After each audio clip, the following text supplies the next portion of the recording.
문재인 대통령이 미국 워싱턴 DC에서 방미 사흘째 일정을 이어가고 있습니다. 오늘은 한미 정상회담과 공동 기자회견 등의 핵심 일정이 예정돼 있는데요. 앞서 바이든 대통령이 한국전쟁 참전 유공자에게 명예훈장을 수여하는 수여식에도 문 대통령이 참석했습니다. 취재 기자와 함께 자세한 이야기 나눠보도록 하겠습니다. 정치부 황혜경 기자 나와 있습니다. 안녕하십니까? 네, 안녕하세요. 네, 명예훈장 수여식 사실은 당초에 예정됐던 일정이 아니었던 것으로 알고 있는데요. 이 바이든 대통령이 수여하는 행사에 문재인 대통령도 함께 참석을 했죠. 네, 그렇습니다. 바이든 대통령이 94살의 한국전 전쟁 영웅 랄프 포켓 대령에게 명예훈장, 미 육군에서는 가장 최고의 영예라고 합니다. 네. 명예훈장을 수여하는 그 수여식에 문재인 대통령을 초청을 해서 문 대통령도 참석을 했습니다. 예상보다 수여식은 굉장히 좀 길었는데요. 예. 40여 분 동안 이어지는 동안 바이든 대통령이 굉장히 상세히 포켓 대령이 참여했던 그 당시 전투 상황을 상세히 묘사하면서 한미 동맹이 전쟁에서 시작되긴 했지만 이 평화의 시기에 더욱더 공고해져야 된다, 이런 부분을 강조를 했고, 또 문재인 대통령도 감사 인사를 전하기 위해 단상에 올라가서 짧게 인사를 전했는데요. 네. 지금 이 같은 한국 전쟁에 참여했던 그런 영웅들의 희생에 굉장히 감사를 한다면서 그런 우정을 영원히 기억할 것이라고 강조를 하고, 또 미국의 참전 덕분에 우리나라가 이렇게 자유와 민주주의 꽃을 피웠다는 점을 강조를 하면서 전반적으로 한미 동맹을 굉장히 부각시키는 그런 분위기의 행사로 마무리가 됐습니다. 네, 굉장히 좀 시종일관 좀 훈훈한 그런 분위기에서 행사가 진행이 됐는데 네. 외국 정상이 이 명예훈장 수여식에 참여하는 것은 네. 이번이 처음이라고요. 어떤 네. 의미가 좀 있을까요? 그렇다고 합니다. 지금 사실 이번 이 명예훈장을 수여하는 수여식 자체도 바이든 대통령으로서는 처음이라고 하고요. 또 외국 정상이 이렇게 명예훈장 수여식에 참여하는 것도 처음이라고 하는데, 사실상 이 한미동맹을 굉장히 그동안 바이든 대통령이 중요시 해오지 않았습니까? 예. 그러니까 그런 점을 또 부각시키면서 또 한국 전쟁에서 시작된 한미동맹을 기억하고 또 이것을 더욱 발전시키자는 무언의 메시지가 아닌가, 이런 분석이 나오고 있습니다. 네. 네. 이 명예훈장 수여식 행사에 앞서서 이제 한국과 미국의 재계 인사들이 한 자리에 모인 그런 라운드 테이블 미 상무부가 주최를 했죠. 그리고 또 카멀라 해리스 미 부통령도 문재인 대통령이 만났습니다. 이 두 자리에서 좀 어떤 이야기가 오갔을까요? 네, 현지 시각으로 21일 오전에 있었던 일정들인데요. 한미 비즈니스 라운드 테이블에서는 우리 기업들이 40조 원이 넘는 그런 투자액을 미국에 투자를 하겠다, 그런 계획을 발표하는 자리였습니다. 반도체와 그리고 배터리, 전기차 등 핵심 산업에서 북미 시장의 중요성을 강조하면서 협력을 통한 시장 기술 확보 계획을 밝혔습니다. 예를 들어서 삼성전자는 신규 파운드리 공장 구축에 170억 달러를 투자하겠다고 했고, 또 LG 에너지 솔루션과 SK 이노베이션 등 배터리 기업들은 또 합작이나 또는 단독 투자를 통해서 140억 달러 규모 신규 투자를 추진하겠다, 이런 식으로 밝혀서 전체적으로는 384억 정도, 4억 달러 정도가 이제 투자를 하겠다는 계획을 밝혔는데요. 우리 돈으로 하면은 한 44조 원 정도가 되는 금액입니다. 네. 문재인 대통령도 이 자리에 참석을 했는데, 한미 양국이 코로나 위기를 통해 더욱 중요해진 안정적 공급망 구축의 최적의 파트너라면서 특히 최첨단 반도체와 전기차 배터리 분야 협력 강화를 통해서 동반 성장하게 될 거라고 강조를 했습니다. 네. 자, 카멀라 해리스 미 부통령과 만난 자리에서는 또 어떤 이야기가 오갔을까요? 주로 이제 한미 동맹이라든지 북핵 문제에 대해서 좀 포괄적으로 논의를 한 걸로 보여요. 문재인 대통령은 양국 사이의 협력의 지평을 확대해서 한미 동맹에 더 나은 새로운 더 나은 미래를 위해서 좀 함께 만들어가자고 그런 부분을 강조를 했고, 또 해리스 대통령은 그에 대해서 북핵 문제 해결을 위한 외교와 대화의 중요성을 강조하고 남북 대화와 협력의 지지를 표명하는 자리였습니다. 네. 자, 이후의 일정들이 지금 어떻게 이어지는지 이제 그 정상회담이 시작될 텐데, 네, 정상회담도 그렇습니다. 지금 나눠져 있더라고요. 단독회담과 또 확대회담 확대회담, 나눠져 있는데요. 그렇습니다. 이후의 일정들을 좀 소개를 해주시죠. 네, 오늘 이번 방미의 가장 핵심 하이라이트라고 할 수 있는 이제 한미 정상회담이 열릴 예정입니다. 말씀하신 것처럼 단독회담을 한 뒤에 이제 또 같이 함께 간 참모진들이 네. 함께하는 그런 확대 회의도 잇따라 열릴 예정이고요. 회담이 마무리되면 문재인 대통령과 바이든 대통령이 함께 공동 기자회견을 할 예정인 것으로 계획이 돼 있고요. 그 자리에서 공동 성명도 좀 발표가 될 것으로 보입니다.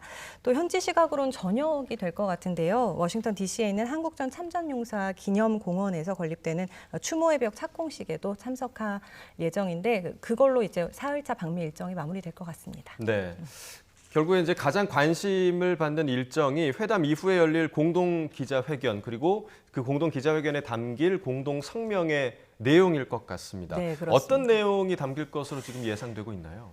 지금 청와대 고위 관계자가 현지에서 밝힌 내용을 보면은 먼저 4.27 판문점 선언을 존중한다는 내용이 담길 네. 것으로 보입니다. 4.27 판문점 선언은 2018년도 문재인 정부의 가장 큰 성과 중에 하나라고 볼 수 있는데 문재인 대통령과 김정은 국무위원장의 첫 정상회담 합의문이죠. 그런데 이에 대해서 존중을 표현한다는 거는 남북 관계에 대한 존중, 인정의 뜻을 담은 것으로 볼 수가 있을 것 같고요. 또 미국이 최근에 새 대북 정책을 발표하지 않았습니까? 네. 그 과정에서 또 한국 정부가 기여한 점을 평가하려는 그런 의도가 담긴 것으로 보입니다. 하지만 이번에 판문점 선언까지 존중 의사를 밝힌 거는 어떤 우리 정부의 입장에 힘을 실어주는 측면도 있습니다만 네네. 어느 정도 구체적인 내용이 담길지는 사실 아직 미지수입니다.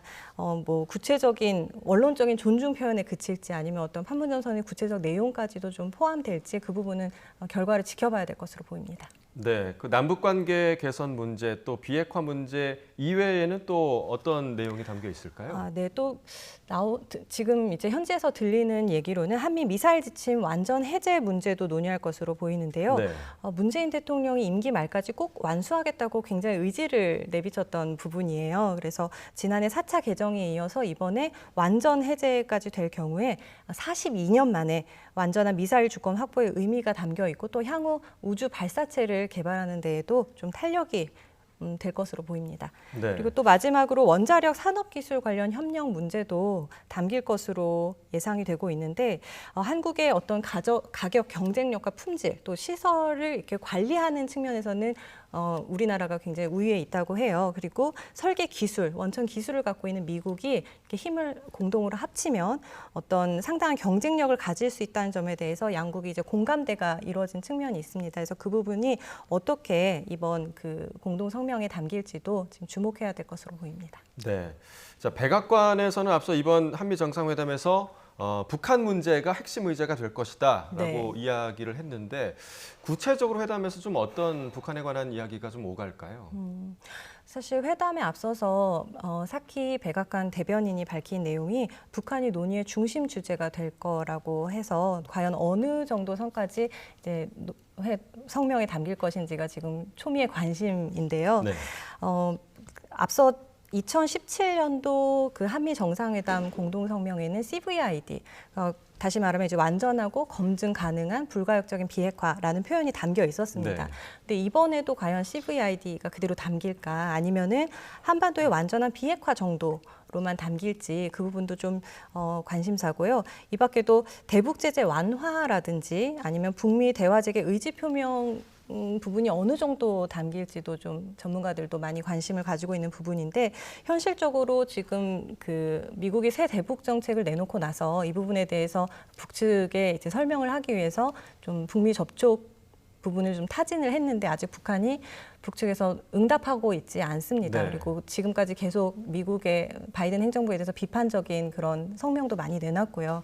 그렇기 때문에 지금 현실적으로 미국이 선제적으로 어떤 대북 제재 완화, 유화 메시지를 내놓기는 어렵지 않겠냐 해서 어느 정도 원론적인 수준에서 대화를 해야 된다. 북한이 좀 호응해라. 그런 걸 촉구하는 선에서 마무리되지 않을까 하는 관측도 조심스럽게 나오고 있습니다. 네, 말씀해주신 CVID에서 이제 검증 가능한 불가역적인 이런 표현이 지금 없어지고 완전한 비핵화 정도만 한반도의 남을 것이다. 완전한 비핵화. 그러니까 결국에는 C와 D만 남는 거네요. 그러니까 완전한 비핵화 정도만 남는 건데 네. 이것이 북한에 있어서는 좀 어떤 의미를 가질까요? 글쎄요, 북한으로서는 CVID에서 굉장히 반발을 해왔기 때문에 네네. 그 부분이 이제 조금 완화된 표현이 담긴다고 하면은 좀 긍정적으로 받아들일 부분은 있습니다만 사실 CVID가 안 담긴다고 지금 확정적으로 말하기는 어렵고요. 네네. 지금 그동안 계속 미국 정부에서 얘기해온 게 이제 한반도의 완전한 비핵화라는 문구를 많이 사용했기 때문에 이제 그 부분이 좀 담길 지 않을까 조심스럽게 추측해 보는 부분인데 만약에 그렇게 된다고 하더라도 하나의 뇌관이 있습니다. 네. 지금 바이든 대통령이 북한 인권 문제를 굉장히 중시를 네, 하고 그렇죠. 있지 않습니까? 그래서 만약에 이 부분이 2017년도에는 한미 정상회담 공동성명에서 어떻게 담겼냐면요. 북한 정권에 의해 자행되는 인권 침해와 유린 행위를 포함해서 북한 주민들의 안위에 깊은 우려를 표한다. 이런 표현이 공동성명에 들어갔는데 만약에 이런 수준의 어떤 북한 인권 문제가 공동성명에 들어간다면 이건 굉장히 북한을 자극할 네. 소지가 있거든요. 그런데 이제 우려가 되는 건 바이든 대통령이 참 그 인권이라든지 이런 보편적 가치에 대해서는 양보한 뜻이 없다는 거를 네. 그동안 누차 강조해 왔기 때문에 이 부분이 만약에 담긴다면 북한을 더욱더 자극할 것으로 보이고 또 만약에 우리 정부가 좀 반대를 해서 성명에는 담기지 않는다 하더라도 기자회견 과정에서 바이든 대통령이 이 부분에 대해서 언급을 한다면 또 북한을 자극할 수 있을 것 같습니다. 그래서 네. 결과는 좀 더 지켜봐야 될 것 같아요. 네, 말씀해 주신 대로 인권 문제에 대해서 어느 선까지 지금 다룰지에 대해서도 또 관심을 모아봐야겠습니다. 네.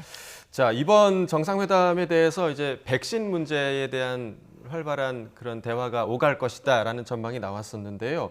이번에 어느 정도 협의까지 진행이 될 거라고 좀 예상을 하십니까?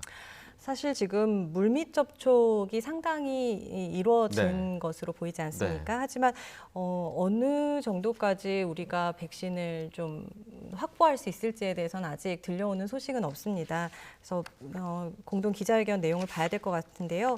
일단 물밑에서 나온 내용을 종합해 보면 두 가지 차원인 것 같아요. 그 백신 조기 도입을 위한 백신 스와프 네. 부분과 그리고 이제 우리나라의 좀 백신 글로벌 허브 기지를 구축하는 문제 이 두 가지 부분으로 나뉘어져 있는 것 같은데 사키 대변인이 또 이제 회담에 앞서서 밝힌 건 한국과 백신 협력 논의할 기회를 환영한다라고 했거든요. 그래서 어떤 긍정적인 대화가 오가지 않을까 하는 예상은 해봅니다만 또 한편으로는 현실적으로 미국에서 이제 한 8천만 토탈 다 합하면 8천만 회분에 대해서 이제 다른 나라에 네. 좀 지원을 하겠다라고 밝혔지만 그거는 그 우선순위에는 이제 우리나라가 있기가 어렵다. 네. 왜냐하면 이제 그 백신을 구하기 어려운 어렵거나 나라들. 예, 또 네. 방역이 좀 잘 되지 않는 나라를 우선적으로 할 거기 때문에 거기에는 이제 우리나라가 해당되지 않아서 그러면 이제 스와프 문제로 이제 우리가 하반기로 가면 좀 백신의 여유가 있으니 예. 지금 당장 필요한 상반기 부분에 좀 먼저 받고 하반기에 다시 돌려주는 방식을 지금 타진하는 것 같은데 좋은 성과가 있기를 좀 기대해 봅니다. 그 기술 이전 문제에 대해서 오히려 좀 활발하게 논의가 이루어질 것이다 이런 얘기도 있던데요. 네, 그 부분은 이제 그 업계 쪽에서 삼성 바이오로직스나 SK 바이오사이언스 측에서 이제 모더나나 노바백스 이런 쪽과 계약을 할 수 있을지 여부가 굉장히 주목이 되는데요. 아직까지 그와 관련한 소식은 전해지지 않고 있습니다만 미국이 기술 이전을 통해서 이제 국내 위탁 생산을 맡기게 된다면 굉장히 이제 백신 아시아의 어떤 백신 허브로 발돋움할 수 있는 기반이 되겠죠. 근데 어떤 원천 기술이 유출되거나 이제 전달되는 거에 대해서 미국 그 제약업계 쪽에서 굉장히 예민하게 생각하는 그렇죠. 부분이기 때문에 그러니까 협의 결과가 어떻게 나올지 좀 더 봐야 될 것 같습니다. 네, 그러니까 백신 부문에서 우리가 이제 도움을 좀 받는다면 우리가 더 강한 반도체와 또 배터리 기술 부분에 대해서 또 논의가 또 이어질 것으로 예상이 됩니다. 어느 정도 좀 윤곽이 나온 것 같아요. 앞서서 네. 이 라운드 테이블에서도 좀 이야기가 오간 것처럼 어느 정도 윤곽이 나온 것 같은데요. 네, 그렇습니다. 앞에 이제 라운드 테이블에서 얘기 드린 것처럼 한 44조 원 규모로 이제 미국에 투자를 하겠다는 그런 계획이 발표가 됐는데요. 백신 협력을 좀 이끌어내기 위한 카드 아니냐 이런 네. 지적도 제기가 됐습니다만 어찌 보면 또 일각에서는 모든 이해관계가 맞아 떨어진 결과다라는 얘기도 하고 있어요. 이제 안정적 공급망 확보에 나선 바이든 대통령과 또 전기차 생산을 확대하려는 미국 기업체, 그리고 미국 내에서 점유율을 넓히려는 국내 기업 간의 어떤 이해관계가 맞아 떨어진 거라는 분석도 제기가 되고 있는데, 사실 이 부분은 미국의 대중국 견제라는 차원에서도 지금 분석이 되고 있습니다. 4차 산업의 핵심이라고 할 수 있는 반도체라든지 전기차 등의 분야에서 좀 중국을 견제하고 국제 표준이나 규범 같은 걸 만들려는 미국 입장에서 이제 이 영내에 있는 한국이 좀 더 역할을 해주기를 바라는 그런 차원에서 좀 그런 기대가 좀 반영된 측면이 있다, 이런 분석도 나오고 있고요. 우리 입장에서도 좀 미국이라는 큰 시장에서 공급망을 확대하는 측면에서도 기업들이 기회로 받아들일 수 있는 부분도 있기 때문에 네, 긍정적으로 볼 부분도 있을 것 같습니다. 네, 서로 분명히 좀 윈윈하는 그런 결과가 있었으면 좋겠고요. 방금 뭐 중국을 견제하기 위한 그런 카드가 될 수도 있다라고 말씀을 하셨는데, 이번 그 정상회담에서 이제 쿼드 관련 얘기도 나올 수도 있다, 뭐 이런 전망도 있었습니다. 사실 네, 그렇습니다. 우리는 중국과의 또 이해관계가 있기 때문에 좀 어려운 부분이지 않습니까? 네, 그렇습니다. 그런데 사실 미국과 뭐 지난번 2+2 회담이라든지 다양한 계기에 이제 미국 쪽과 만날 기회에서 이제 그 쿼드 관련한 압박이 있지 않느냐 하는 것들이 기자들은 굉장히 계속 질문하는 부분이었습니다. 네네. 그래서 이번 한미 정상회담에서도 어떤 쿼드에 대한 압박이 있지 않을까 하는 우려도 나오고 있었습니다만, 커트 캠벨 보좌관이라든지 조정관이라든지 그런 그분들이 이제 말씀하시는 걸 들어보면 쿼드는 일단 4명의 합의체다. 그렇기 때문에 뭐 이거를 늘리려면 이름도 바꿔야 돼, 이런 얘기가 나올 그렇죠. 정도로 네. 지금 현 상황에서 쿼드 관련한 그런 뭐 구체적인 가시적인 압박이라든지 그거 관련한 뭐 메시지가 나올 가능성은 굉장히 낮아지고 있는 상황으로 보입니다. 네. 자, 이번 회담이요, 문재인 대통령과 바이든 대통령의 이제 첫 대면 회담이잖아요. 그리고 두 정상의 이제 공통점이 굉장히 많다, 뭐 이런 보도도 많았습니다. 네. 그래서 기대 이상, 그러니까 우리가 예상하는 것 이상의 결과를 예상하는 분들도 있거든요. 어떻게 좀 보십니까? 사실 이번에 이번 우리 문재인 대통령 방미 첫 일정으로 알링턴 국립묘지도 방문을 했고, 네. 그다음에 루즈벨트 대통령 기념관도 방문을 했습니다. 문재인 대통령도 굉장히 이제 존경하는 정치인 중에 한 명으로 루즈벨트 대통령을 뽑았고, 네. 그리고 바이든 대통령도 지금 경기 부양책을 쓰는 과정에서 옛날 그 뉴딜 정책을 했던 루즈벨트 대통령을 롤모델로 삼는다, 이런 네네. 얘기를 했지 않습니까? 그래서 약간 이런 공통점을 강조하고 좀 공감대를 마련하려는 그런 행보를 보이고 있는데, 그 외에도 이제 뭐 두 분이 다 이제 변호사 출신이라는 네. 점, 그리고 진보 진영을 대표하는 뭐 대통령이라는 점, 그리고 또 종교 또한 같다는 점, 가톨릭신이라는 이런 점, 점들이 네. 부각이 되면서 그런 점들이 또 예상치 못한 시너지 효과를 낼 수도 있지 않을까 하는 기대도 나오고 있고요. 백신 문제라든지 아니면 지금 우리 정부가 임기 전에 네. 좀 그 재궤도에 올려놓으려고 하는 한반도 평화 프로세스 관련해서도 좀 어떤 효과가 나올 수 있는 기대감도 감지가 되고 있습니다. 네, 말씀하신 시너지 효과가 꼭 나왔으면 좋겠고요. 또 많은 국민들이 기대하는 이 좋은 회담 성과를 좀 기대해 보도록 하겠습니다. 자, 지금까지 정치부 황혜경 기자와 이야기 나눠봤습니다. 고맙습니다.